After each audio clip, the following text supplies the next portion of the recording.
Butter ಹಾಕಿದ್ದೀನಿ, ಬೆಳ್ಳುಳ್ಳಿ piece ಮಾಡಿದೆ ಹಾಕ್ತಾಯಿದ್ದೀನಿ,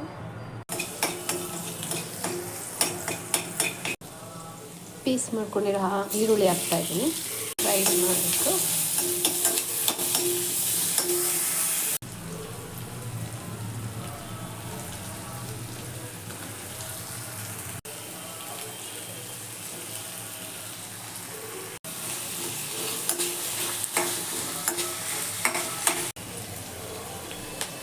ಬ್ರೋಕ್ಲಿ ಹಾಕೋತಾ ಇದ್ದೀನಿ, ಪನ್ನೀರ್ ಹಾಕ್ತಾ ಇದ್ದೀನಿ,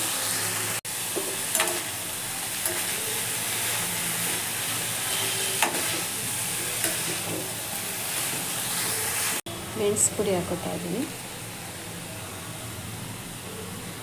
ಚಿಲ್ಲಿ ಪುಡಿ ಹಾಕ್ತಾಯಿದ್ದೀನಿ, ಉಪ್ಪು ಹಾಕ್ತಾಯಿದ್ದೀನಿ, ಸ್ವಲ್ಪ ಚಿಲ್ಲಿ ಪೌಡ್ರ್ ಹಾಕೋತಾ ಇದ್ದೀನಿ.